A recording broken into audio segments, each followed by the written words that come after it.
Okay guys, hello everyone. So meron tayo itong Yamaha Aerox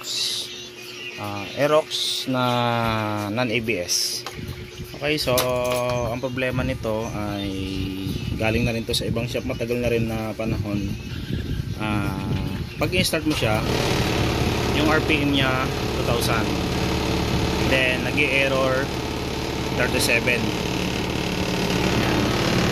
Ngayon, i-solve natin siya. Paano ba i-solve yung IEC na yan gamit yung ating Dr. Api. Mamaya papakita natin sa inyo paano yung step by step ng pagsusolve ng IEC. Okay, so yun, meron siyang 2,000 RPM, hindi siya bumababa. Okay, so tingnan natin kung may error na binibigay.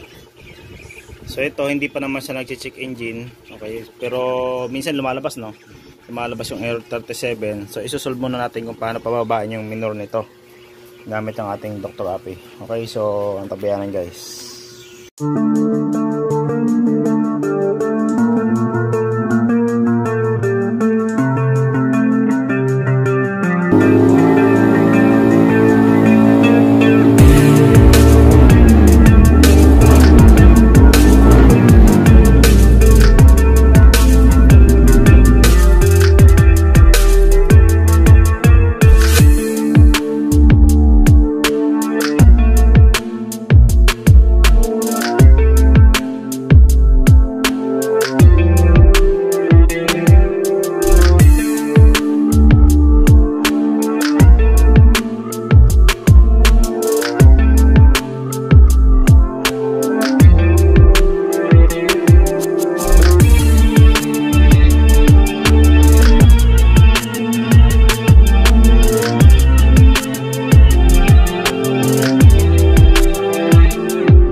Okay guys, so una, dahil mataas ang minor, kakalasin natin yung kanyang IEC or kakalasin natin itong mga cover na to. Yan, gagamit tayo ngayon ng itong tools na to, itong hybrid. Ayan, papakita ko sa inyo kung paano maayos yung IEC gamit itong hybrid Dr. Api. Okay guys, so kalasin na natin itong kanyang U-box para matumbok natin yung kanyang throttle body. Or una pala, so bago natin kalasin pala to, kailangan mo nating basahin kung ano yung parameter ng kanyang ECU or yung mga sensor na may iba pang kinalaman dun sa pagtaas ng minor. Okay, so babasahin natin gamit itong Dr. Api. Okay, so dito isa sa may, bubuksan natin sa may upuan yung K-line yan. So nandito lang yan sa gilid, kakalasin natin itong cover na to. Then kunin natin yun, yung puti na yun sa loob. Then sasasak natin tong ating hybrid. Okay. Okay guys, so ito na yung kanyang K-line. Ayan, yung tatlo yung pin yan. So gagawin natin dyan ay paghiwalayin lang natin yan. Ito. Ayun. So pinaghiwalayin natin kanyang K-line. Ngayon bubuksan natin yung ating hybrid. Ayan. Ito kagandaan ng hybrid guys. Nakakapag-ayos po ito ng IEC. Ayan. So ito yung hybrid. Ang hybrid ay para lang sa Honda at Yamaha only. Hindi siya pwede sa ibang motor. At yung ganda nito guys, wala tong expiration, tuloy-tuloy lang gamit hanggat buhay siya. Hindi siya na-expire. So ayan yung cable niya, meron din siya kasamang main cable. Okay, so pinalagpasan natin yung maingay na dumaan. So ito yung main cable niya. Then ito yung pang Yamaha niya. So itong hybrid na yan guys, pwede na yan sa mga bagong motor, model 2020, kaya niyang basahin. Right? Tapos meron siyang pang Yamaha old, Yamaha 1 and Yamaha 2 and Yamaha 1. So yung Yamaha 1, ito yung K-line, ganyan klase. Yung Yamaha 2 naman, ito yung K-line. So ito lang yung gagamitin natin na K-line. Okay, so same din siya sa Smart Garage, meron siyang extension, then meron siyang main cable. So ganun lang din, sasaksak lang din natin to sa kanyang main cable. Yan. Yun. Tapos ilalagay lang natin to sa Kahit di natin itornilyo. Ayan guys, so nilagay ko na dito sa taas. Kahit di natin ilak yan. Ayan, kahit di natin itornilyo. And una natin ikakabit ito. So itong may wire na pula na yan, huli natin ikakabit yan in case na hindi mag-power ito. So ang purpose nito, para mag-power ito. So ito muna ako natin isasaksak. Ayan, imamatch lang natin doon sa kilay niya. Ayan. Tapos yun. Okay, so ayun, nagka-power na. So kapag nagka-power, hindi natin kailangan ito. Ayun. So hindi natin kailangan tong may red. Kasi nag-power ng ating Dr. Ape. Ngayon, doon na tayo sa step niya. Pupunta tayo sa Yamaha. Ayun. So punta tayo sa Yamaha. Ay, Honda. Mali. Balik tayo, Balik tayo ng nakonektan. Okay. So nag-connecting. Off lang natin. Yan. Back tayo, back. Yan, back. Ulit. Yan. So yun. Baba tayo. Yan, Yamaha. Then, okay. Ayun. So, papasok tayo sa standard. Kasi ang laman nito ay yan lang. Exciter new, Xmax, R15 new. Yan. Tapos back. Yan o. So, balik tayo dun sa standard. Okay. So, pag okay natin dito sa standard, ayan, makikita nyo yung monitoring. So, pupunta muna tayo sa analysis. Babasahin natin kung ano yung error niya na-encounter. Bakit mataas yung minor.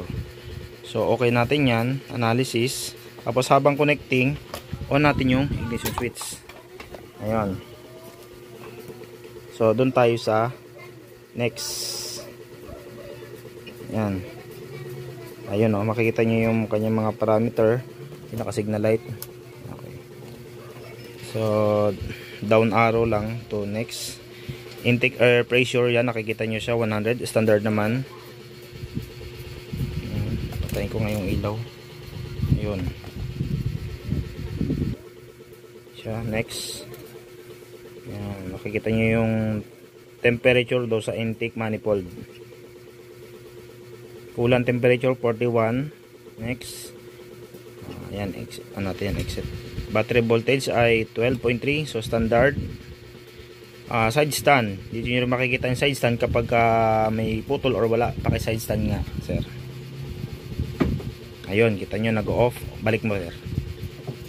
Yan, so may pan-trace siya ng side stand or sensor ng side stand. Ignition coil para sa pagtitest ng kuryente sa spark plug. Injector para sa pagtitest ng IEC, pump IEC. Yan. Or injector spray, makikita nyo dyan. Yan, mawasa kayong act. Next, headlight, pwede nyo i-testing dito. IEC, para malaman nyo kung gumagana yung IEC. Yan yung ECU. Yun, meron siyang record, yung R history, record history yan. So meron siyang error 37. Yun yung tinataas ng minor niya. Kailangan masolve natin yung error 37 na yan para bumaba ang minor. Hindi nyo yan marireset hanggat hindi nyo napipix yung minor. Okay, so mamaya papakita namin sa inyo kung paano i-fix yung error 37 gamit itong hybrid. So, yan, meron siyang isang error, yun yung error 37. Yung act, yan yung pagre-reset. Try natin i-reset. Kapag ka na-reset, ibig sabihin, solve na yung problema. Ayun, so na-reset natin yung error. Okay, so mamaya titingnan natin kung ano yung kakalabasan after natin ma-reset. Pero kapag mataas pa rin ang minor, babalik yung error 1 or yung error 37. Next natin. Ayun, meron siyang IEC erasure 2. So, try natin siyang i-erase. Ayan o. On up lang natin. Yan. So, hanggat hindi yan nagwa 1, ibig sabihin, kailangan natin i-fix yung IEC. So, hindi siya na i-erase. Mamaya papakita natin sa inyo kung paano siya maging 1. Okay. So, next. EC version, okay, throttle angle niya ay 15.8. So, yan yung standard ng Aerox na ABS. Anong year model to? 2019. So, yan yung, pero pwede pa natin galawin yan kung gusto nyo bang gumandang hatak. nakakalibrate yan. Sa ibang vlog pinakita namin yung mga calibration nito. Okay, so may IEC erasure tool siya, nagkaroon ng erasure yung IEC. Ngayon buksan natin yung kanyang throttle body kung ano ba talaga nangyari doon. Okay, so doon tayo sa next step. Okay guys, so ito nangyari. Ayun, pinalitan siya ng manual IEC. Then yung IEC niya na original ito guys, so naka-tape dito sa gilid. So ngayon i-fix na natin, ibabalik natin sa ano niya, sa original niya. Then titingnan din natin yung mga nangyari dito sa TPS. Yan, check-upin natin yan. So ito guys yung tip ko. Pag nakalas niyo yung battery, on niyo yung susi. Yan. So para mag-zero yung mag-discharge yung mga capacitor. Then off. So para yun sa mga sensor na in case nakalasin niyo yung mga socket, hindi magre-record yung error sa ECU. Wala na siyang power. Okay? So doon na tayo sa IEC. I-fix na natin to, kalasin na natin tong manual IEC niya. Doon na tayo sa ibabalik natin yung original niya. Okay. Ayan guys, so tinanggal ko na yung pinaka-lock. Ito yung pinaka-lock niya, no. Yan, mamaya ayusin na natin yan. So kakalasin natin tong IEC. Ayun. Ang ginawa dito guys, manual IEC na pero nilagyan pa rin ng spring. Na dapat hindi na nilalagyan ng spring yan kapag naka-manual ka. Okay, so anong nangyari? Ayun yung spring. Pero yan guys, yung spring na yan, pwede pa yan mahilot eh. Ayan, gagana pa yan eh. Ayan, pumihit lang yung dulo. Pero siyempre, ipipix na natin yan. Papalitan natin ng bago yan para sigurado. Okay, so kakalasin din natin to. Okay guys, so ito, nakalas na namin yung balot ng IEC. Ayan, buhay na buhay pa siya. Tetest natin ngayon yan kung gumagana pa ba yung IEC na yan. Pero guys, ang palatandaan nito, kapag sira yung IEC, lumalabas yung error 61. So bantayan nyo maigi yung rotor na yan mamaya. Kapag tinesting natin, lagyan natin ng battery, pag sinusi natin, iikot yan. Once na hindi na umikot yan, ibig sabihin may problema na sa IEC mismo. Okay, so yung pinaglalagyan naman niya, ayun. So guys, ayun. So, wala naman dumi. Pero siguro mas maganda to pag sinet na ng FI cleaning, malinis natin to. Pero kaya naman to, hindi pa naman ganong marumi, oh. Okay? So ito pa guys ang isang problema niya. Guys, itong manual IEC, kung mapapansin nyo, maliit yung dulo ng rotor. Pang NMAX ito guys. Kaya kahit pinalitan ng manual IEC, mataas pa rin ang minor kasi yung dulo, malakas ang pasok ng hangin. Yung stock niya na rotor ay, ayun guys, oh, mataba. So guys, sa pagpapalit ng manual, hindi rin basta-basta, dapat inaaral nyo rin yung kung ano yung stock. Ayan, oh, di ba mas makapal yung rotor. Then ang problema sa rotor naman ng stock, may gas-gas. Ayan, oh, may gas-gas siya guys, oh. Mari-repair pa naman yung gas-gas na yan. Liliyahin lang natin yan para maibalik sa dati. Then papalitan natin ng spring. Tapos yung o-ring, ayun yung o-ring, okay naman yung o-ring. Ayan. So may kasama namang o-ring yung spring ko na binebenta. Pero okay pa naman to. Huwag mo natin palitan. So ang gagawin natin, lilinisin natin tong yan, oh, yung tama na yan, tapos spring. Okay, so doon na tayo sa next step. Okay guys, so ito yung ating bagong spring tsaka bagong o-ring. Ayan. So yung o-ring hindi natin gagamitin kasi okay naman na yung o-ring niya. Spring na lang yung gagamitin natin kasi yung spring niya ay ano na, may problema na. Ayun. So ito na yung bagong spring natin. Ayan, tatanggal din sa lagayan niya. Okay guys, so ito na yung bago nating spring. Ayan. So nakita nyo yung pagkaikot, okay. Ito yung luma niyang spring. So kung tutuusin, pwede pa naman din, pero may kunti ng, ayan, deform na siya. Ayan, nakita nyo yung ikot, iba na. Sasablay na yung andar. Okay. So papalitan natin na siya ng bago. Ngayon, isolve muna natin yung error 37. Ibabalik natin yung kanyang rotor. Ito yung rotor, ayan, medyo pinakintab ko ng konti. Una natin gagawin dyan, ititest natin muna yung IEC kung gumagana. Okay guys, so kinabit ko muna yung battery, binalik ko yung K-line, naka-off yung ignition switch. Okay, walang power. So ngayon titesting muna natin yung IEC kung gumagana. So ibabalik natin yung original niyang rotor doon mismo sa IEC. Ayan, medyo may sabit-sabit na, oh. Medyo tagal na panahon na hindi na gumagana. Ayan o. Pero ano pa naman, buhay pa naman siguro to. Kung sakali naman sira, available naman sa atin yan. Masabit-sabit na. So kailangan muna natin tong linisin para mag pre-wheeling siya dapat, kasi pag inikot mo yung rotor na to, yung mismo sa gitna na yon, hindi siya susunod. Yan. So nangyari yun, sumusunod na. Okay, so testingin muna natin kung gumagana yung IEC. Susi natin yan. So pag susi natin, ayan, yun yung mangyari sa kanyang rotor. Ayun guys, off.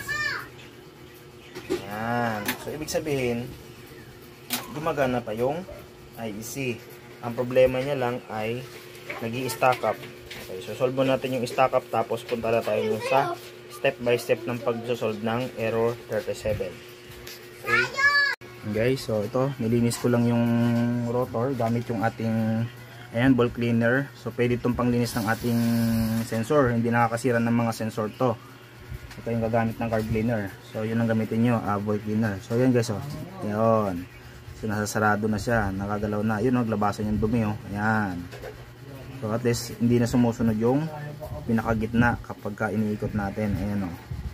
So ngayon nalinis na yung pinaka thread. Nasa mo natin to. Pause muna natin. Okay, so nalinis yung mga lumabas na dumi na yun. Ayan. Ano to? Yung tape. Yung tape na yung tinape to, naiwan yung mga pandikit ng tape.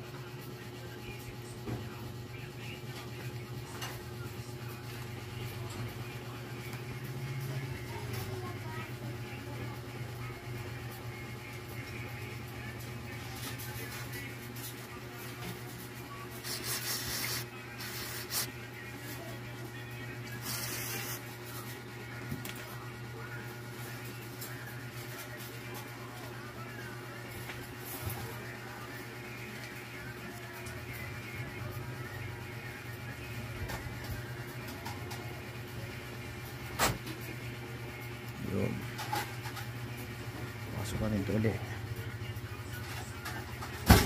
Ayan, luwag na dapat kasi pre-wheeling yan.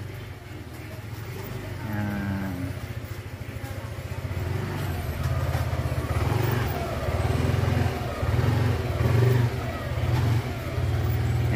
So okay na guys. Ngayon doon na tayo sa kanyang step by step ng pagsosolve ng error 37. Una, gagawin natin dyan, ayan, sasarado natin siya ng pulso. Ayan, nakita nyo, pulso lang. Ayan, huwag nyo siyang pipilitin na yung sumagad lang. Ayan. Tapos bibilang tayo ng 12. Ayan, 1 2 3 4 5 6 7 8 9 10 11 12. So yun, stack na natin doon. Tapos ikabit natin yung bagong spring. Okay. So sa pagkakabit ng spring, dapat hindi siya malalaglag. Pipihitin nyo siya yun. Pipihitin nyo yan. Yan. Tapos hindi dapat siya malaglag. Ngayon, ikakabit na natin doon sa kanyang lagayan. Yan. Susumo pa. Yan. Kailangan guys, yung spring, maikabit nyo to ng hindi nakalihis sa loob. Dapat naka-relax lang yan. Kasi once na nalihis nyo yan, masisira uli yung spring, mapipilipit. Ayun yun, napasok na. Yan. Ngayon, ilalak na natin yan. Ito, so tanggalin natin yung washer na nilagay. Ayan, babalik na natin sa original. Tapos ayun, yung pinaka guide na yon sa ilalim yon. Tapos ito siya, yan, ganyan. Tapos ilalak na natin yan. Tapos ikutan natin ng screw. Ito yung gamit ko dyan. Yan. Ikutan natin yan.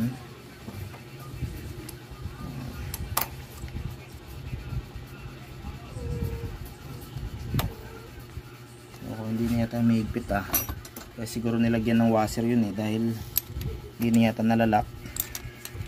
Kaya try natin. Nalalak pa rin naman.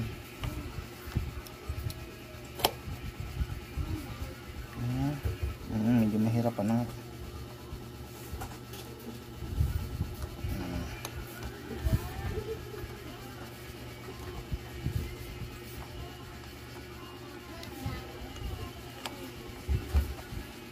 Ito guys, unang step para ma-solve yung error 37. Ngayon, pag hindi nawala error 37 dito, meron pa tayong isang step para pang-solve ng error 37.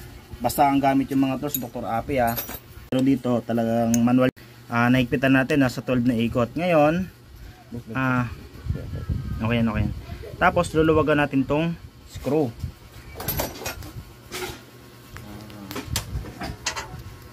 Luluwagan natin yan. Yan. Tapos, luluwagan natin yung pinaka-alin na yan. Ayan. So, may dalawa tayong proseso. Pwede nyo luwagan yan or pwede nyo tanggalin to para takpan yung labi ng throttle body pag pinapaandar. Dapat unang start, unang redundo, hindi dapat to magi-start. Okay. So, kapag nag-start, off nyo agad yung susian. Dapat hindi siya magi-start. Okay. So, kapag nag-start, doon tayo sa next step. Okay, susi. Ayan, sinusit natin Tapos, start. So, hindi siya nag-start. Ibig sabihin, nasunod natin yung proseso. Next, dapat 3 times natin i-redondo na hindi andar. Next. Pangalawa, pangatlo. Okay, so hindi nag-start. Ibig sabihin, tama yung proseso mo. Pero kapag nag-start, doon tayo sa next step. Pero, gumana na yung unang step natin. So, ngayon, bibigyan natin siya ng gasolina. Yan, nakikita niyo gumagalaw. So, bibigyan natin ng gasolina para naman ngayon umandar. Okay, so, bibigyan ko ng gasolina para umandar.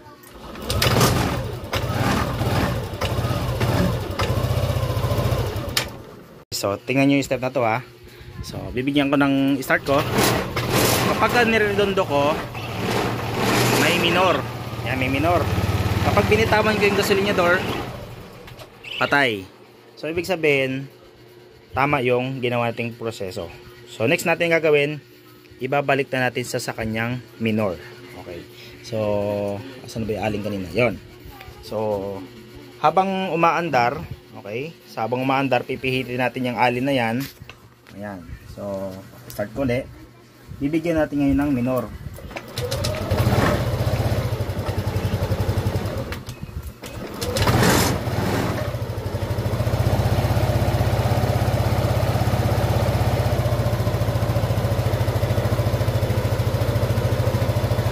Ayan guys. So, may minor na siya. May minor na siya. So makikita natin doon sa kanyang gauge. Ayun Yan, nasa hindi na siya nasa 2,000. Ayan na siya. Okay guys, so yan yung minor niya. Ang ganda na guys. Hindi na siya naka 2,000 RPM. Ngayon, yung tamang adjustment nito, babasahin natin sa ating diagnostic tools. Okay guys? Kasi kanina, nung nireset ko siya, na-reset agad ng hybrid. Kaya ayan siya. Nawala agad yung error. So ito, kapag binaba mo to, bababa yung minor. Ayan, bababa siya. Makikita nyo din, bababa yan. Ayan, ayan, mababa. Pag tinaas ko naman, tataas siya. Pero ang susundin natin dito na minor, yung nakalagay dun sa upuan. Kasi mayroong mga guide dyan sa upuan.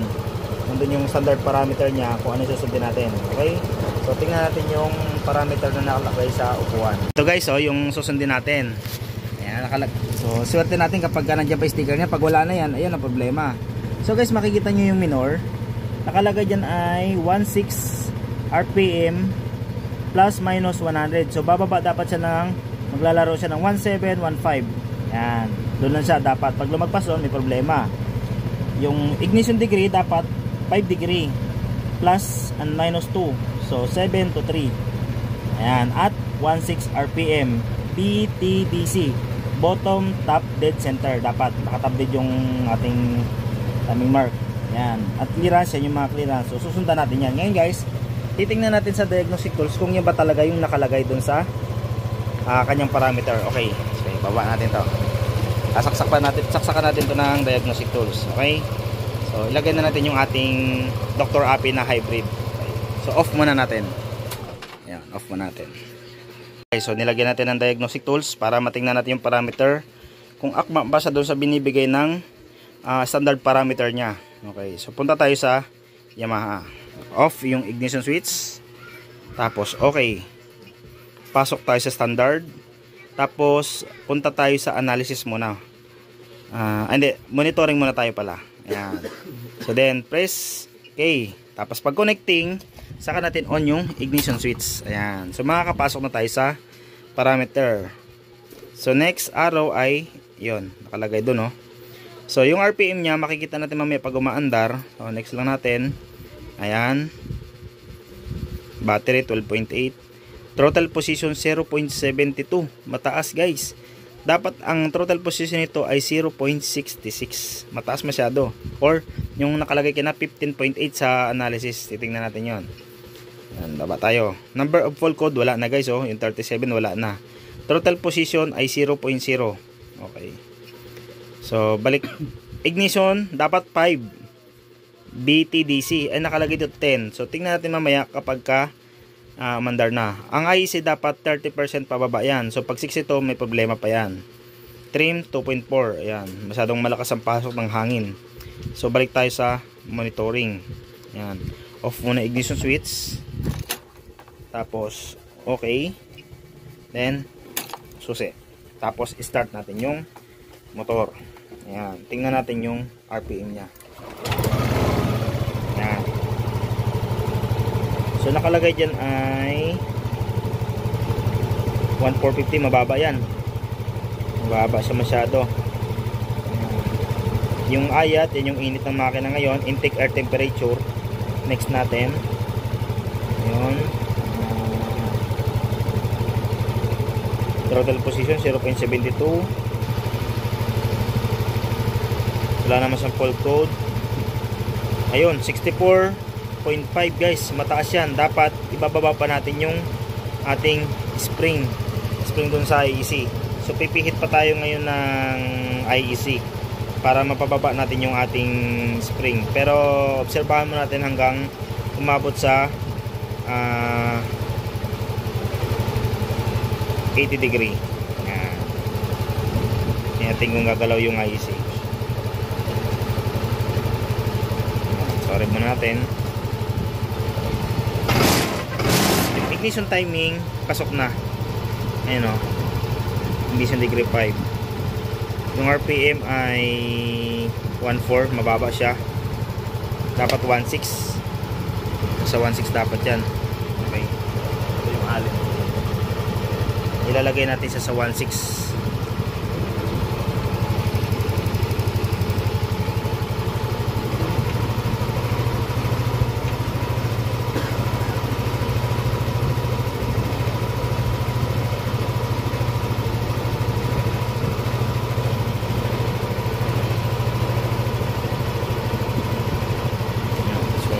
Adjust ko na yung alin. Ayun na siya, nasa 1.6 na siya. 1.6, 1.550. Wag pa tayo konti.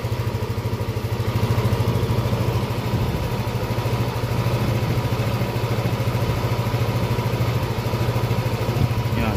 So, ilalak na natin. Yung pinaka alin.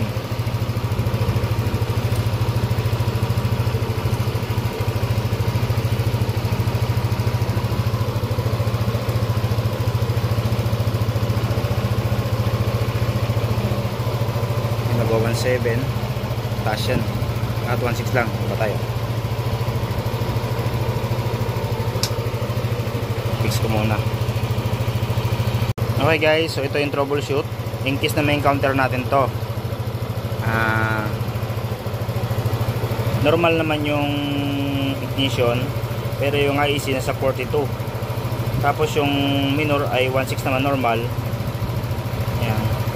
So ito troubleshoot natin yung kanyang IEC. Ayan. So pa tayo. Ayan guys, dapat ang throttle position ay 0.66.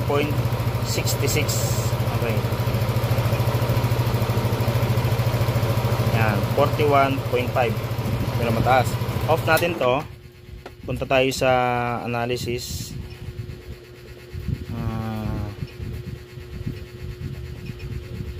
Ayan, analysis. Kanina nakalagay doon ay 15.8.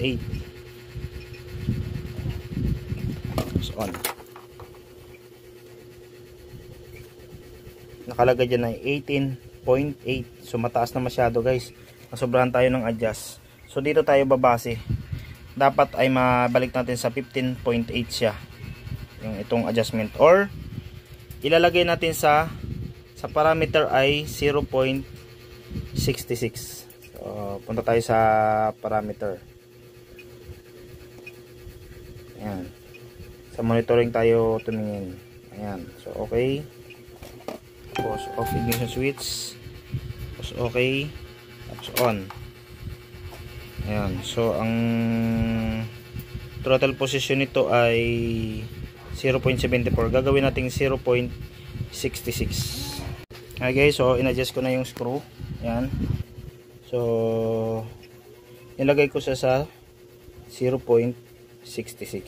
Okay, so yan yung voltage. Then ang throttle position ay 0.0. 0.66 sa saan ba yung throttle position. Next lang. Analysis na tayo tumingin. Analysis na. So tingnan natin yung katumbas ng 0.66 volts.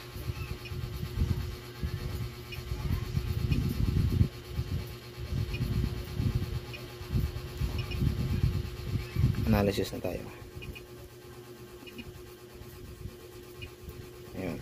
So, off ignition switch. Pasok tayo sa analysis. Tapos on. So tingnan natin yung kanyang ayun. 16.8. Naibalik na natin sa original niyang throttle position. 16.8 ang kanyang nakalagay na angle sa analysis. Tapos yung voltage niya ay 0.66 volts. Okay, so normal na to guys. Ngayon, doon na tayo sa IEC mag-aayos. Okay, so start ulit natin to. Okay guys, so ito naging problema. 0.66 volts, 0.66 na yung throttle position voltage. Tapos 16.8 yung analysis. So nangyari, yung IEC nag-stack up, ayun, nadumik sa dulo. So hindi talaga yan magkaka-minor. Ngayon lalagyan natin siya ng minor. Iikot ulit tayo ng 12. Okay, so then i-start natin. Ayun, nanikit siya. Siguro may kunting dumi pa, lilinisin pa natin konti siya. Okay, ayan guys, so try ulit nating ikabit kasi nilinisan ko ulit to, may kunti pang sabit. Ayun, so ibabalik na natin yung rotor ulit dun sa lagay niya. Hawak ko yan. Lobat na yung cellphone. Tingnan natin kung may sabit pa.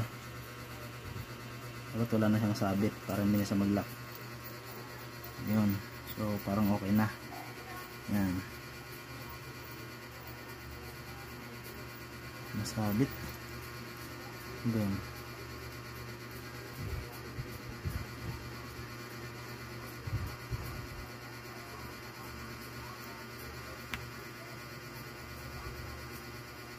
Yun, yun palang dito yun.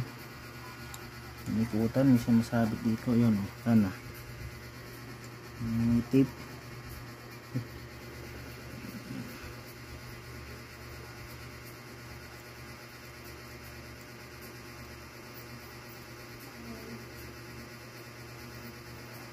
Yun. So, ikot ulit tayo ng 12. 1, 2, 3, 4, 5, 6, 7, 8, 9, 10, 11, 12. Ayan.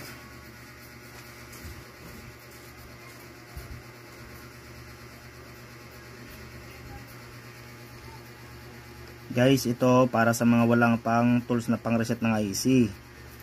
Diba? Siyempre hindi naman tayo lahat kaya natin bilhin agad yung tools na may pang reset nito. Meron naman akong pang reset ito guys, pero pinapakita ko lang sa inyo yung siyempre kung paano nyo di-DIY in case na kayo maka-encounter. Ayan. So ngayon, sususi ko na siya. Hawakan ko muna, hindi ko manalagyan lock. Yan, tapos off. Hindi siya umiikot. Dapat umiikot siya.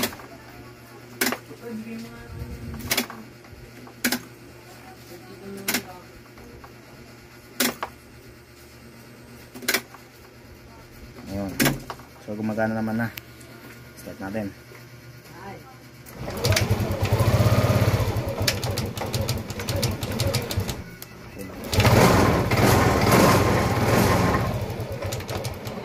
Minor.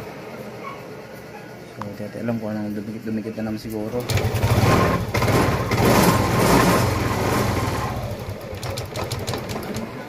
Yan. So walang minor. Tingnan natin kung ano nangyari dun sa loob. Baka naman dumikit uli. Ayun, dumidikit nga. Ayan, dumidikit nga, sumasabit. So kailangan talagang linisin ng gusto to. Itong IEC. So, linisin ko muna to. Okay guys, so ito yung isang step. I-try natin yung isang step. Baka kasi kulang yung pihit natin na 12. So sinagad ko siya sa pinakasagad. Okay, so naka-off yung ignition switch ha. Iikutin natin yung rotor hanggang sa lumabas yung thread. Yung thread no, yung iniikutan niya. Ayan. Ayan, hanggang sa lumabas yung thread. Ayan, may thread yan sa loob. Lumabas no. So ngayon, pag lumabas na yan, ikabit natin yung ating IEC doon sa lagay niya. Dapat kapag sinarado natin siya, kailangan ang spring nakalapat din. Ayan. Dapat kapag sinarado natin siya, hindi mo may lalapat. Nakatukod dapat yung IC, hindi dapat iikot yan. Yes. Diba nakaawang oh, yan ay awang. So yan ay ibig sabihin nakatukod yung IC. Huwag natin bibigyan ng hangin. Ngayon, hihigpitan natin yan. Hihigpitan natin yan. So alalay lang paghigpit niyan. Ayan.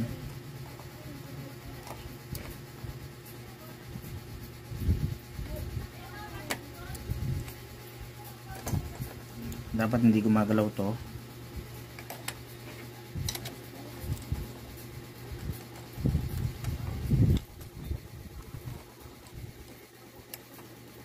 Guys, pag wala kayong tools na pang reset, ito mapagod mag DIY ng ganito. Pero siyempre kapag meron na kayong pang reset, madali na lang yan. Ayan guys, so nagpit na siya. Ayan, ipagin natin. Ayan, nagpit na siya. So pag sinusi natin yan, wala siyang minor. Paridunduhin natin siya ng 3 times. Susi. Yan, hindi siya umiikot. Susi. Start natin. 1 2 3. Okay, so off natin yung susian. Tapos luwagan natin tong screw. So pag niluwagan mo yung screw, yan. Pag niluwagan mo yung screw, susi natin. Lalapat yan. Yung labi na yan, dikit mo kanti dito. Yan. Yan. Angat mo konti, madilim. Yan. So tingnan nyo yan guys, lalapat yan pag sinusi ko na. Ayan o. Ayan. So off. Ayan. So lumapat o. Lumapat na siya. Saka mo na ngayon higpitan. Okay. So higpitan na natin yung ating IEC. Tingnan natin ngayon kung may minor na. Kapag walang minor, ay dito tayo sa final step natin. Yan. Okay. So, start. Ayun, gumagana yung rotor. Pakiramdaman nyo yung rotor kung gumagana. Ayun. So, start.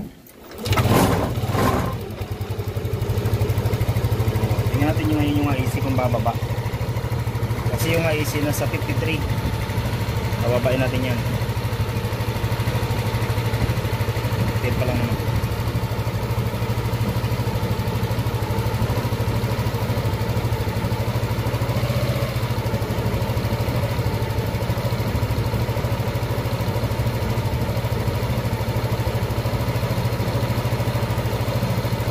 Dito point. Bababain natin yan.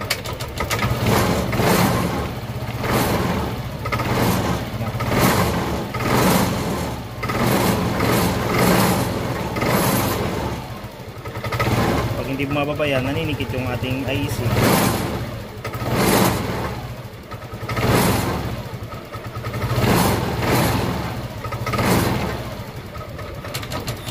Nanikit ngayon ating IC. Off. On.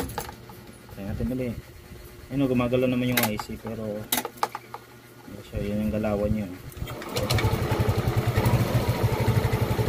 Taas. Hindi siya bumababa.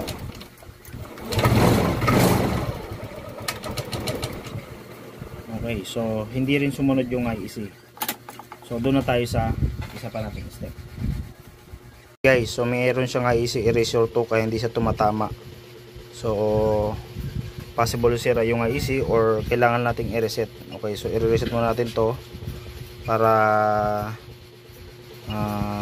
bumalik yung dating yung mismong standard na ng ating IEC. Okay.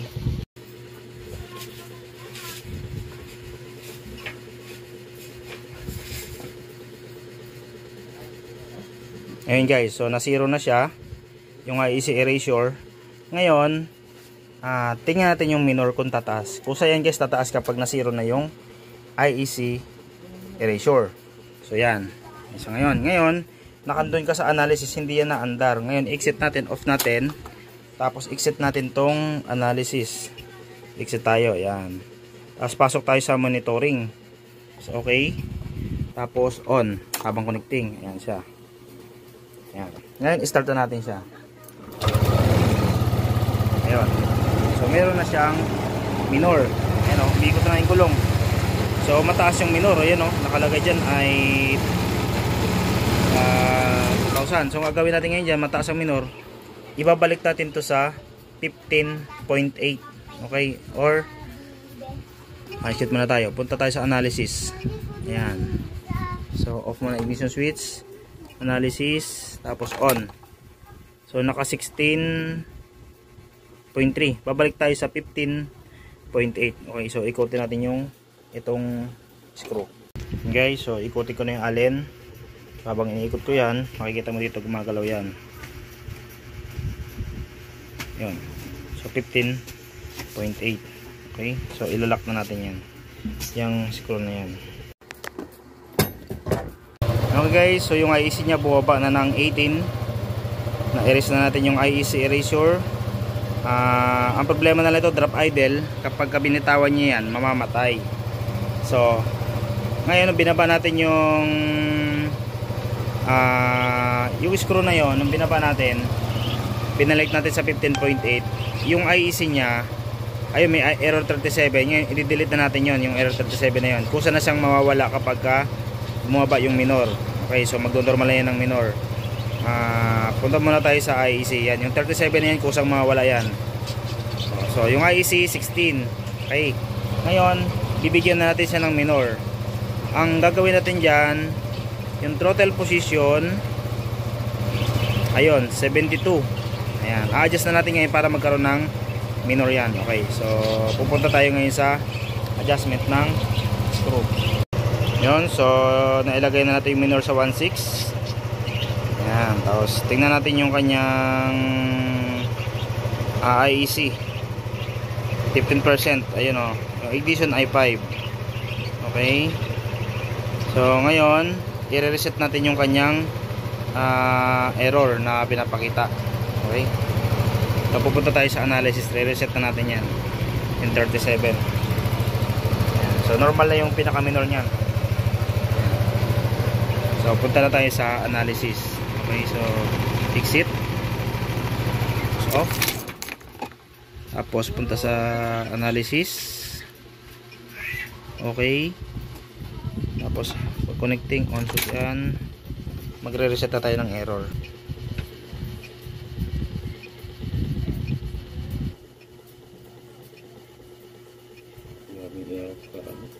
Oh, itong error ang maano eh. Pero minsan kapag isang ano namin, ano agad siya, sumusunod agad. Yan ang error isa. Ang mali ko lang doon kasi dinila ko sa shop na wala silang ano, ganito. Oo. Kaya hindi ma-erase. Ibig sabihin, naka 0. Dapat 1 to eh. Babalik to sa 1. Dapat babalik sa 1 to. Hindi siya makabalik sa 1 gawa ng siguro naninikit yung pinaka-IEC. Ayun, dapat mag-1 to eh.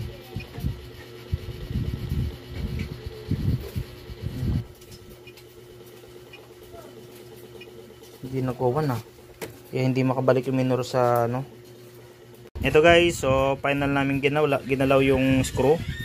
Yung IC, yun pa rin yun na IC erasure 2 naging dapat IEC erasure 1. So mamaya titignan natin analysis. Ngayon guys, ito yung palatandaan nyo na okay na yung IEC. Kapag ka off on ko yung susian, dapat lagi siyang 29. Off, on. Babalik siya sa 29. Off, on. Ayan. Kasi kapag ka 29 yan, pag in-start mo siya, normal lang, minor. Ayan. Marinig nyo siya, normal. Ayan. So, magbabago lang yan kapag ayan, nag-iba-iba. Pero dapat pag in-off, on, 29. Ayan, off, on. Balik siya sa 29. Below 30 dapat ang IEC. Kapag 45 patas o 30 patas, tataas ng minor. Ayan. So, ayan siya. Then, ang kanyang throttle position ay ito na. Yung minor, nagbabago. Nag-drop. Ayan. Palagay ko yung IEC naninikit or yung rotor. Ang kanyang throttle position, ito pinix ko na ng 0.68. Ayan, nakapix yan. Ayan, bumababa yung minor kapag naka 46.5. So off. Pag on mo yan dapat 29. Ayun. So siya. Tapos tingnan natin yung minor 1.5 1.6 dapat yan. Nagawa 1.5, nagawa 1.6. Ayun. Next. Ayan, 0.68. 2.0 yung injector. 5 yung ignition. Tapos yung IC 29.5. Okay. Ang ganda ng fuel trim nyo. Pag nagda-drop, tumataas yung IEC. Tumataas yung percentage ng IEC kapag nagda-drop yung minor. Huwag na itong LED na makina. Hindi, mainit na yun eh. So, yan na yun. Dapat 29 itong isususit mo siya. Ngayon. Kasi yung IEC mo ngayon pa lang nabuhay. So, possible, nag-ano na siya. Oh. Mabalik na siya sa mababang percentage.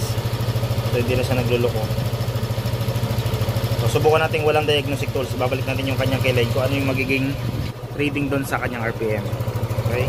Guys, ito na yung pinaka-minor niya. Tapos yung kanyang bar, ayun o. So mula sa 1, dalawang bar lang nadagdag. Pag off on ko, off on, dapat pag in-start ko, yun pa rin yung kanyang minor. Ayan, hindi na siya nagbabago. So kailangan lang kapag inon nyo siya, hintayin nyo matapos yung ikot ng panel bago nyo start.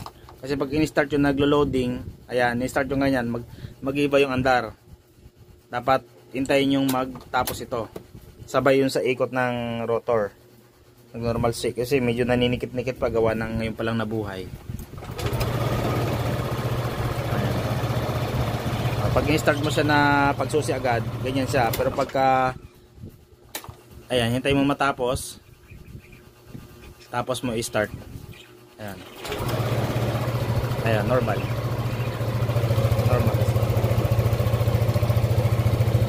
So, okay na to.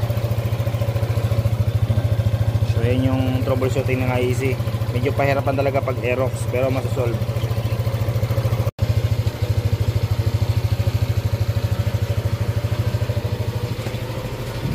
Yan. So okay na yung ating Aerox. So pag off natin, pag on. Yan, start. Yan. Normal na siya.